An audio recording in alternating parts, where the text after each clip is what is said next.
অনুষ্ঠানৰ সভাপতি মহোদয় পৰিৱেশ কৰি সভাত উপস্থিত থকা সন্মানীয় বিশিষ্ট অতিথিসকল, আমি আমন্ত্ৰণ কৰি অনা সম্বৰ্ধিত প্ৰাৰ্থীসকল আৰু সভাত উপস্থিত থকা ২ নং নাচনী লক্ষ্মী প্ৰাথমিক বিদ্যালয়ৰ ছাত্ৰ ছাত্ৰীসকল, আপোনালোক সকলোলৈকে মোৰ তৰফৰ পৰা আন্তৰিক শ্ৰদ্ধা আৰু কৃতজ্ঞতা জ্ঞাপন কৰিছোঁ।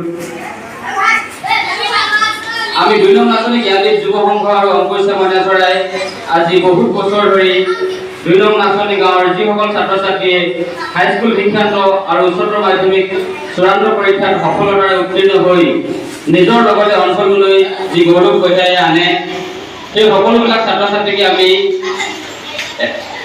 এখন সম্বৰ্ধনা অনুষ্ঠান আয়োজন কৰি সেই ছাত্ৰ ছাত্ৰীসকলক আমি সম্বৰ্ধনা জ্ঞাপন কৰোঁ, লগতে তেখেতসকলৰ উজ্জ্বল ভৱিষ্যত কামনা কৰোঁ।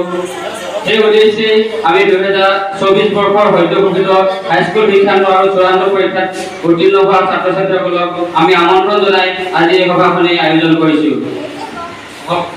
ইমানকে কৈ মোৰ সভা উদ্দেশ্য ব্যাখ্যা সামৰণি মাৰিছোঁ। গ্ৰহণ কৰিছে।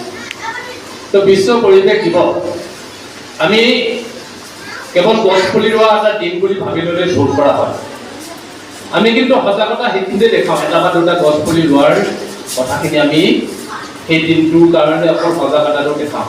প্ৰকৃততে আমাৰ চিন্তাখিনি সেইখিনিয়ে যদি হয় তেতিয়াহ'লে আমি বহুত ঠেকভাৱে কথাখিনি ভাবি আছোঁ, বহুত তল পৰ্যায়ত কথাখিনি ভাবি আছোঁ। আচলতে আজি এটা সজাগতা সৃষ্টি কৰাৰ দিন, কেৱল এটা গছ পুলি ৰোৱাৰ দিন নহয়। আমি সজাগতা কেনেকৈ সৃষ্টি কৰিব পাৰোঁ, ইয়াত আকৌ দুটা কথা জড়িত হৈ আছে। পৰিৱেশ আমি গছ পুলিকেইটা ৰোৱাটো কেৱল পৰিৱেশৰ কথা নহয়, গছ পুলিকেইটা ৰুইছোঁ আমি পৰিৱেশ ৰক্ষা কৰিছোঁ, সেয়াই কেৱল নহয়। ইয়াত যদি আমি মৰমৰ ছাত্ৰ ছাত্ৰীসকল, মই ভৱিষ্যতে কৈছোঁ মই অলপ সোনকালে যাম দেই, মোৰ অলপ কাম আছে। আমি এটা খেল খেলিম দেই, তোমালোকে এফালে শুনিবা, এটা খেল খেলিম, এফালে চবে মন দিবা, খেল খেলিম। এক বুলি ক'লে বাওঁ হাত উঠাবা হা, এক বাওঁ হাত উঠোৱা, চিধাকৈ উঠাবা, চিধা এনেকৈ হাত এনেকৈ চিধা, বহি থাক বাওঁ হাত, ঠিক আছে নে? 2 সোঁ হাত, এক একদম লগে পলিশ চল্লি নহয়, একদম চিধা এনেকৈ আমাৰ এনেকুৱা বনাই থাকিব লাগিব। 2 1 2 এতিয়া মই উল্টা পুল্টা সংখ্যা কম, কোন জিকিব চা। এতিয়া কিহত আছো? 2 না? 1 3 সংখ্যা নাই না? আছিলে নেকি? নাই। এতিয়া চব আউট হৈ যাব, হয় নাই? এতিয়া ফাইনেল খেল। তাপমাত্ৰা কিমান পাইছে এই কথাবোৰ উপলব্ধি কৰিবলৈ হ'ল।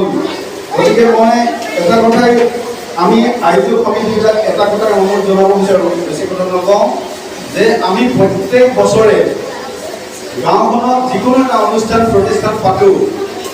অনুষ্ঠান প্ৰতিষ্ঠান পতাৰ লগতে আমি এটা কাৰ্যসূচীত এটা স্থান দিওঁ, যে সেই স্থানটোৱে হ'ল বৃক্ষৰোপণ।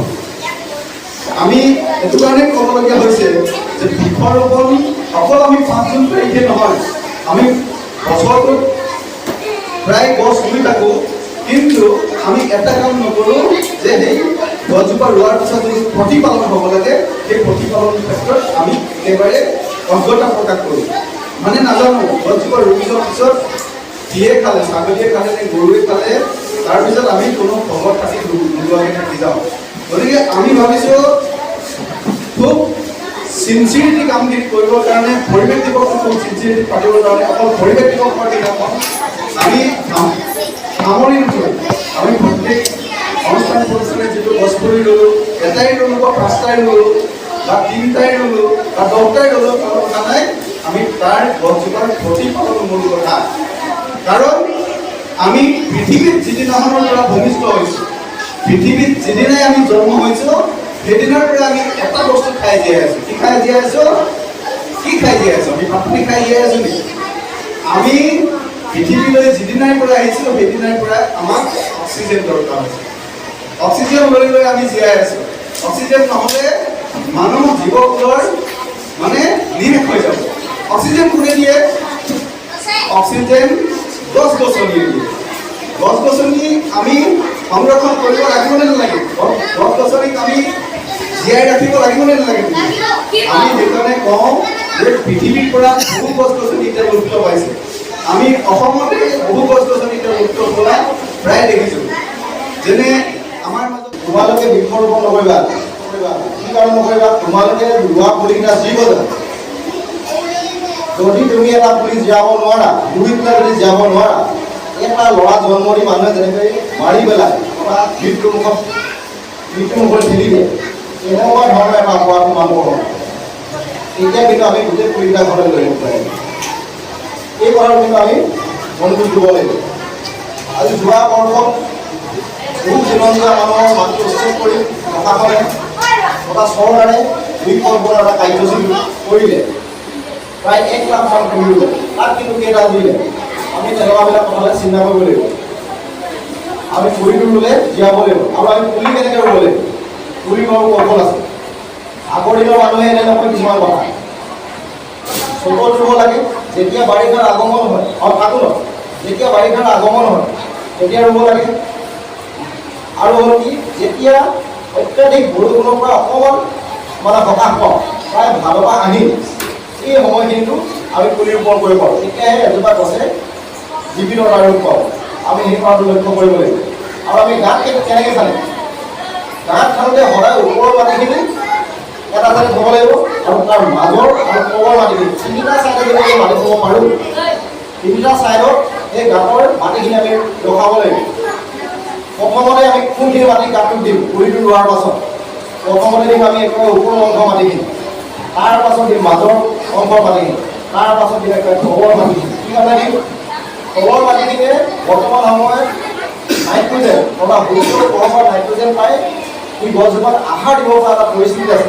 সেইকাৰণে আমি তললৈ দিম। তেতিয়া কি হ'ল, তললৈ থকা মাটিখিনিয়ে গছজোপাই সেই মাটিখিনিৰ পৰা আহাৰ গ্ৰহণ কৰিব পাৰিব আৰু লাহেকৈ ওপৰৰ মাটিখিনিয়ে নাইট্ৰজেন সূৰ্যৰ পোহৰৰ পৰা সংগ্ৰহ কৰিব আৰু গছজোপা লহপহকৈ ডাঙৰ হ'ব। আৰু অংকুৰ চেমনীয়া চৰা 2 নং নাচনী জাক নাচনী জিলা ডিব্ৰুগড় অসম অভিনন্দন পত্ৰ প্ৰতি শ্ৰীমতী মণিষা কোঁৱৰ 2 নং নাচনী দিনাংক 5 জুন 2024। হে স্নেহভাজনেতো বাট চৰাতে তোমাক আমাৰ সশ্ৰদ্ধ প্ৰণিপাত নিবেদিছোঁ। এগৰাকী কীৰ্তি ছাত্ৰীৰ ৰূপত ৰামধেনুৰ হাতী ৰঙৰ মাজত প্ৰস্ফুটিত হোৱা এপাহি সুগন্ধি গোলাপৰ দৰে তোমাক আমাৰ মাজত অভিনন্দন জনাবলৈ পাই সঁচাই ধন্য হৈছোঁ। তোমাৰ কঠোৰ পৰিশ্ৰম, একাগ্ৰতা আৰু আপ্ৰাণ প্ৰচেষ্টাৰে সদ্যঘোষিত 2024 বৰ্ষৰ হাইস্কুল শিক্ষান্ত পৰীক্ষাত সফলতাৰে উত্তীৰ্ণ হৈ নিজৰ লগতে অঞ্চললৈ যি গৌৰৱ কঢ়িয়াই আনিলা, তাৰ বাবে আমি উৎসাহিত, উৎফুল্লিত আৰু গৌৰৱান্বিত।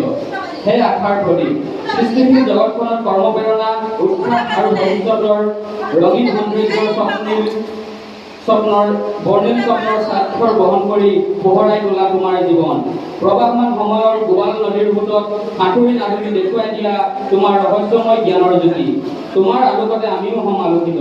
সেই জ্ঞানৰ বন্তি, তুমি আমাৰ দীপ্ত প্ৰাণৰ প্ৰদীপ্ত বন্তি।